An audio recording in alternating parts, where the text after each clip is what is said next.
Hi friends, ಎಲ್ರಿಗೂ ನಮಸ್ಕಾರ. ನೀವು ಬಸವ ಜಯಂತಿ ದಿನ ನನಗೆ ವಿಡಿಯೋ ಮಾಡೋಕ್ಕಾಗಿರಲಿಲ್ಲ, ಯಾಕಂದರೆ ನನ್ನ ಮಗಳಿಗೆ ಹುಷಾರಿರಲಿಲ್ಲ. ಹಾಗಾಗಿ ಇವರೇ ಇವತ್ತು ವಿಡಿಯೋ ಮಾಡ್ತಾ ಇರೋದೆ. ಅದು ನೈಟು 8 ಗಂಟೆ ಆಗಿತ್ತು. ಫೋನ್ನ ತೊಗೊಂಡು ಬಂದಿದ್ದರು, ಹಾಗೆ ವಿಡಿಯೋ ಮಾಡ್ಕೊಂಡು ಬಂದರು. ಅದನ್ನೇ ನಿಮಗೆ ಹೇಳ್ತಾ ಇರೋದು. ನನಗೆ ಖುಷಿಯಾಗಿರೋ ವಿಚಾರನ ನೀವು ಒಂದೇ ಶೇರ್ ಮಾಡ್ಕೋತಾ ಇದ್ದೀನಿ. ನನಗಂತೂ ಫುಲ್ ಖುಷಿ ಆಯಿತು. ನನಗಿಷ್ಟ ಆಗಿರೋ ಫೋನೇ ತೊಗೊಬಂದು ಕೊಟ್ಟರು. ಹಾಗೆ ಅದನ್ನ ಓಪನ್ ಮಾಡ್ತಾ ಇದ್ದೀನಿ ಇವಾಗ. ನನಗೆ ವಿವೋ ಫೋನೇ ಇಷ್ಟ, ಯಾಕಂದರೆ ಮೊದಲೆಲ್ಲ ಅದೇ ಯೂಸ್ ಮಾಡ್ಕೊಟ್ಟು ಬಂದಿರೋದು. ಹಾಗಾಗಿ ಅದೇ ಇಷ್ಟ. ಅದನ್ನೇ ತೊಗೊಂಬಂದು ಕೊಟ್ಟರು, ಖುಷಿ ಆಯಿತು. ಹಾಗೆ ಅದನ್ನ ಓಪನ್ ಮಾಡು ಅಂತ ಅಂದರು. ಅಡುಗೆ ಮನೆಯಿಂದ ಬಂದು ಓಪನ್ ಮಾಡ್ತಾಯಿದ್ದೆ. ಓಪನ್ ಮಾಡಬೇಕಾದ್ರೆ ನನ್ನ ಮಗಳು ನೋಡ್ತಾ ಇದ್ದಾಳೆ, ಏನದು ಅಂತ. ನಾನು ತೋರಿಸ್ದಂಗೆ ಅವಳು ಕೈ ಮಾಡಿ ತೋರಿಸ್ತಿದ್ದಾಳೆ. ಹಾಗೆ ಬಾಕ್ಸ್ನ ಓಪನ್ ಮಾಡಿಬಿಟ್ಟು ನೋಡ್ತಾ ಇದ್ದೀನಿ ಏನೇನು ಕೊಟ್ಟಿದ್ದಾರೆ ಫೋನು ಅಂತ. ಫೋನ್ ಕೊಟ್ಟಿದ್ದಾರೆ, ಮತ್ತು ಫೋನ್ ಬ್ಯಾಕ್ ಕವರ್ ಕೊಟ್ಟಿದ್ದಾರೆ, ಒಂದು ಚಾರ್ಜರ್ ಕೊಟ್ಟಿದ್ದಾರೆ. ಆಮೇಲೆ ಅದನ್ನ ಬ್ಯಾಕ್ ಕವರ್ ಹಾಕ್ಬಿಟ್ಟು ನನ್ನ ಮಗಳು ಇಸ್ಕೊಂಡ್ಲು, ಬಿಡಲಿಲ್ಲ ಫೋನ್ನ. ಇಸ್ಕೊಂಡ್ಬಿಟ್ಟು ಫೋನ್ ಮಾಡ್ತೀನಿ ಅಂತ ಇದ್ಲು. ಅಜ್ಜಂಗೆ ಫೋನ್ ಮಾಡ್ತಾಳಂತೆ. ಹಾಗೆ ಎಲ್ಲಿ ತಂದಿದ್ದೀರಾ ಅಂತ ಕೇಳಿದೆ. ಹೆಬ್ಗೋಡಿಲಿ ಗಣೇಶ್ ಮೊಬೈಲ್ಸ್ ಅಂತ ಅಂಗಡಿ ಇದೆ, ಅಲ್ಲಿ ತೊಗೊಂಡು ಬಂದ್ರಂತೆ, ಪರಿಚಯ ಇರೋರ ಅಂಗಡಿ. ಫ್ರೆಂಡ್ಸ್, ನಾವು ಇವಾಗ ಫೋನ್ ತೊಗೊಂಡಿದ್ವಿ ಹೊಸದು. ಅದು ವಿಡಿಯೋನ ನೋಡಿದ್ದೀರಾ. ಸರ್ಪ್ರೈಸಾಗೆ ಕೊಟ್ಟರು ನಮ್ಮ ಹಸ್ಬೆಂಡು. ಫೋನ್ ಅಂಗಡಿ ಕರ್ಕೊಂಡು ಹೋಗಿದ್ದಾರೆ. ನಾನು ಹೋಗಿಲ್ಲ ಅಂತಲ್ಲ, ಹೋಗಿದ್ದೀನಿ. ಬಟ್ ಅಲ್ಲಿ ಹೋದಾಗ ಫೋನು ಚಾಯ್ಸ್ ಮಾಡಂತಂದಿದ್ರು. ಹಾಗಾಗಿ ನಾನು ಒಂದು ಫೋನ್ನ ಚಾಯ್ಸ್ ಮಾಡಿದ್ದೆ. ಯಾವುದಂದರೆ ವಿವೋ T3 ಅಲ್ಟ್ರಾ ಚಾಯ್ಸ್ ಮಾಡಿದ್ದೆ. ಅದೇ ಇಷ್ಟ ಆಗಿತ್ತು. ಪ್ರೊಸೆಸರು ಮತ್ತು ಎಲ್ಲ ಕ್ಯಾಮ್ರಾ ಅದೆಲ್ಲ ಚೆನ್ನಾಗಿತ್ತು. ಹಾಗಾಗಿ ಅದನ್ನೇ ತೊಗೋಬೇಕು ಅಂತ ಹೋದ್ವಿ. ಆಮೇಲೆ ನಾವು ಹಳೆ ಫೋನು ಏನು ವಿವೋ ವಿವೋ V20 Pro ತೊಗೊಂಡಿರೋದು ಹಳೆ ಫೋನ್ನ. ವಿವೋ V20 Pro ತೊಗೊಂಡಾಗ ಚೆನ್ನಾಗಿತ್ತು. ವಿ ಸೀರೀಸು ಚೆನ್ನಾಗಿ ಬರುತ್ತೆ. ಹಾಗಾಗಿ 2 ಆಪ್ಷನ್ ಇತ್ತು ನಂದು. ಇವಾಗ ಹೊಸದಾಗಿ ಬಂದಿದೆ ಅಲ್ಲ, ವಿವೋ V50 ಬಂದಿದೆ, 50E ಬಂದಿದೆ. 50 ತೊಗೋಬೇಕು ಅನ್ನೋದಿತ್ತು. ಇವೆರಡು ಆಪ್ಷನ್ ಇತ್ತು, ಅಲ್ಟ್ರಾ T3 ಮತ್ತು ಇದೊಂದು ವಿವೋ V50 ತೊಗೋಬೇಕು ಅನ್ನೋದಿತ್ತು.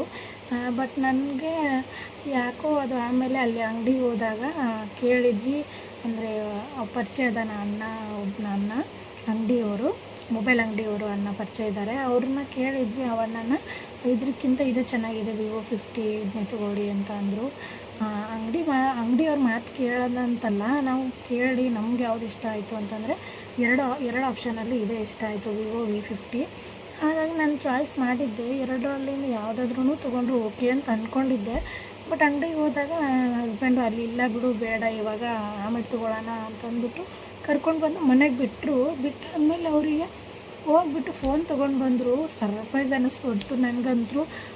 ನಾನು ಪೂರ್ತಿಯಾಗಿ ನಾನು ಮನೇಲಿ ಕೆಲಸ ಮಾಡ್ತಾಯಿದ್ನ, ಬಂದು ಏನು ಮಾಡ್ತಾಯಿದ್ದೀಯಾ ಅಂತ ಬಂದುಬಿಟ್ಟು ಫೋನ್ ಕೊಟ್ಟರು. ಅಯ್ಯಪ್ಪ, ಸರ್ಪ್ರೈಸ್ ಅನ್ನಿಸ್ತು. ಇದು 2ನೇ ಟೈಮ್ ಅಷ್ಟೇ ನನಗೆ ಸರ್ಪ್ರೈಸ್ ಅನಿಸಿರೋದು. ಯಾಕಂದರೆ ಫಸ್ಟು ಮದುವೆ ಆದಮೇಲೆ ಒಂದೂವರೆ ವರ್ಷ ಆದಮೇಲೆ ಇದು ಡಾಲ್ನ ತೊಗೊಂಡು ಕೊಟ್ಟಿದ್ದರು. ಇದು ದೊಡ್ಡ ಡಾಲು, ಇದು ಟೆಡ್ಡಿ ಬಿಯರ್ ಅಂದರೆ ಜಾಸ್ತಿ ಇಷ್ಟ. ಹಾಗಾಗಿ ಇದನ್ನ ತೊಗೊಂಬಂದು ಕೊಟ್ಟಿದ್ರು. ಅವಾಗ ಸರ್ಪ್ರೈಸ್ ಆಗಿರೋದು, ಇವಾಗ ಸರ್ಪ್ರೈಸ್ ಆಗಿದೆ. ಯಾಕಂದರೆ ಅವ್ರು ಸರ್ಪ್ರೈಸ್ ಕೊಡಬೇಕು ಅಂದ್ಕೊಂಡಾಗೆಲ್ಲ ಫೇಲೇ ಆಗಿರೋದು. ಅದು ನಾನು ಹೇಗೋ ಕಂಡು ಹಿಡ್ಕೊಂಡಿದ್ದೆ. ಇವಾಗ ಸರ್ಪ್ರೈಸ್ ಕೊಟ್ಟರು, ಇದು ಖುಷಿ ಅನ್ನಿಸ್ತು ನನಗೆ. ಹಾಗಾಗಿ ನಿಮ್ಮ ಮುಂದೆ ಹೇಳ್ತಾ ಇದ್ದೀನಿ. ನನ್ನ ಖುಷಿಯಾಗಿರೋ ವಿಚಾರನ ನಿಮ್ಮ ಮುಂದೆ ಶೇರ್ ಮಾಡ್ತಾ ಇರೋದು. ಇದು ಫೋನ್ ಅಂತ ಅಲ್ಲ, ಏನೇ ಕೊಡಲಿ ಸರ್ಪ್ರೈಸಾಗಿ ಕೊಟ್ಟರೆ ಒಂಥರ ಖುಷಿ ಅಲ್ಲ. ಹಾಗಾಗಿ ನಮ್ಗೆ ಗೊತ್ತಿಲ್ಲದೇ ಒಂಥರ ಸರ್ಪ್ರೈಸಾಗಿ ಕೊಡ್ತಾರಲ್ಲ, ಅದು ಖುಷಿ. ಯಾವಾಗಲೂ ಸರ್ಪ್ರೈಸ್ ಕೊಡಬೇಕಂದಾಗ ಫೇಲ್ ಆಗಿದ್ರು. ಇವಾಗ ಅದೇನೋ ನನ್ನ ಕಂಡು ಹಿಡಿಯೋಕ್ಕೇ ಆಗಲಿಲ್ಲ. ಈ ಸತಿ ಫೋನ್ ತಂದು ಕೊಟ್ಟರು, ಖುಷಿ ಅನ್ನಿಸ್ತು. ಅದರಲ್ಲಿನೂ ನನಗಿಷ್ಟ ಆಗಿರೋ ಫೋನೇ ತಂದರು. ಇದು 37,000 ಇತ್ತು ಫೋನು. ಹಾಗೆ ಇದು ಕ್ಯಾಮ್ರಾ ಮತ್ತು ಸ್ಟೋರೇಜು ಎಲ್ಲ ಚೆನ್ನಾಗಿದೆ. ಜೀಸ್ ಕ್ಯಾಮ್ರಾ ಬಂದಿದೆ, ಚೆನ್ನಾಗಿದೆ ಕ್ಯಾಮ್ರಾ ಮತ್ತು ಫೋನು ಚೆನ್ನಾಗಿದೆ. ಕಲರು ಚೆನ್ನಾಗಿದೆ. ಇದರಲ್ಲಿ 3 ಕಲರು, ಗ್ರೇ ಮತ್ತು ಬ್ಲೂ, ಪಿಂಕ್ ಕಲರ್ ಬರುತ್ತೆ. ನಾನು ಯೂಸ್ ಮಾಡ್ತಾಯಿಲ್ಲ, ಹಾಗಾಗಿ ಪಿಂಕ್ ಕಲರೇ ಚೆನ್ನಾಗಿ ಅನಿಸುತ್ತೆ ಅಂತಂದ್ಬಿಟ್ಟು ಪಿಂಕ್ ಕಲರೇ ತಂದ್ರಂತೆ. ಹೇಳಿದರು ಇದೇ ಚೆಂದ ಅನಿಸುತ್ತಂತೆ, ಇದನ್ನೇ ತಂದೆ ಅಂತ ಹೇಳಿದರು.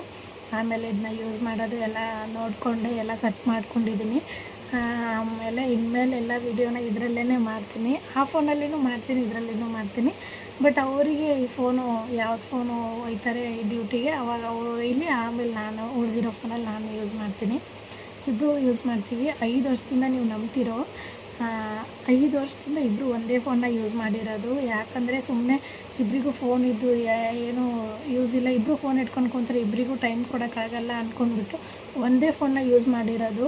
ಇವಾಗ ಅನಿವಾರ್ಯತೆ ಅವಶ್ಯಕತೆಯೂ ಬಿತ್ತು, ಹಾಗಾಗಿ ಹೊಸ ಫೋನ್ ತೊಗೊಂಡು ಬಂದ್ವಿ. ಚೆನ್ನಾಗಿ ಅನ್ನಿಸ್ತು ನನಗೂ. 2020 ತೊಗೊಂಡಿರೋದು, ಇವಾಗ 2025 ಫೋನ್ ತೊಗೊಂಡಿರೋದು. 5 ವರ್ಷ ಆಯಿತು ಫೋನ್ ತೊಗೊಂಡದು, ಇನ್ನೂವರೆಗೂ ಏನೂ ಆಗಿಲ್ಲ. ಅದು ವಿವೋ V20 Pro ವಿ ಸೀರೀಸೇ, ಅದು ಇದು ವಿ ಸೀರೀಸೇ. ಚೆನ್ನಾಗಿ ಅನ್ನಿಸ್ತು ನನಗಂತೂ. ವಿವೋ ಫೋನಿಗಂತೂ ಫಿದಾನೇ ನಾನು, ಯಾಕಂದರೆ ವಿವೋ ಫೋನ್ ಚೆನ್ನಾಗಿ ಬರುತ್ತೆ. ನಮ್ಮ ಮನೇಲಿ ಎಲ್ಲರೂ ವಿವೋ ಫೋನೇ ಯೂಸ್ ಮಾಡ್ತಾ ಇರೋದು, ಹಾಗಾಗಿ ಚೆನ್ನಾಗಿ ಬರುತ್ತೆ ಫೋನು. ನನಗಿಷ್ಟ ಆಯಿತು ಅಂತ ಎಲ್ಲ ತಿಳ್ಕೊಂಡ್ಬಿಟ್ಟು ಫೋನ 2 ಆಪ್ಷನ್ ಮಾಡ್ಕೊಂಡ್ವಿ, ಯಾವ್ದು ತೊಗೋಬೇಕು ಅಂತ. ಹಾಗೆ ನಮ್ಮ ಅಣ್ಣಂದಿರಿದ್ದಾರೆ, ಅವ್ರನ್ನೂ ಕೇಳಿದ್ವಿ ಯಾವ್ಯಾವ ಫೋನ್ ಯೂಸ್ ಮಾಡಿದ್ದಾರೆ. ಫೋನ್ ತೊಗೋಬೇಕಾದ್ರೆ ಸಡನ್ಲಿ ಫೋನ್ ತೊಗೊಳಕ್ಕಾಗಲ್ಲ, ಇದೇ ಬೇಕು ಅದೇ ಬೇಕು ಅಂತ ಅಂದ್ಬಿಟ್ಟು ಯೂಸ್ ಮಾಡಿರೋರನ್ನ ತಿಳ್ಕೊಂಡ್ಬಿಟ್ಟು ಹೇಗಿದೆ ಏನಿಲ್ಲ ಅಂತ ತೊಗೋಬೇಕಾಗತ್ತೆ. ಯಾಕಂದರೆ ಜಾಸ್ತಿ ದುಡ್ಡು ಕೊಟ್ರೇ ಫೋನ್ ಚೆನ್ನಾಗಿ ಬರೋದಲ್ಲ, ಹಾಗಾಗಿ ದುಡ್ಡು ಕೊಟ್ಟಿದ್ದಂಗೂ ನಮಗೆ ಬಾಳಿಕೆನೂ ಚೆನ್ನಾಗಿ ಬರಬೇಕಲ್ಲ ಫೋನು. ಅದು ಯಾವುದ್ಯಾವುದೋ ಫೋನ್ ತೊಗೊಂಬರೋಕ್ಕಂತೂ ಆಗಲ್ಲ. ತೊಗೊಂಡು ಕೊಟ್ಟಿದ್ದಕ್ಕೆ thank you so much Bangari, I love you. ನಾನು ಅಂದ್ಕೊಂಡಿದ್ದು ಫೋನೇ ತಂದು ಕೊಟ್ಟು ಈ ವಿಡಿಯೋ ಮೂಲಕ ಹೇಳ್ತಾ ಇದ್ದೀನಿ ನನ್ನ ಹಸ್ಬೆಂಡ್ಗೆ. Thank you so much. ಹಾಗೆ ನಾನು ಮುಂದಿನ ಲಾಗಲ್ಲಿ ಸಿಗ್ತೀನಿ. ಅಲ್ಲಿವರೆಗೂ ನನ್ನ ಚಾನಲ್ನ ಯಾವಾಗಲೂ ನೋಡ್ತಾಯಿರಿ, ಸಬ್ಸ್ಕ್ರೈಬ್ ಮಾಡ್ಕೊಳ್ರಿ. Thank you for watching.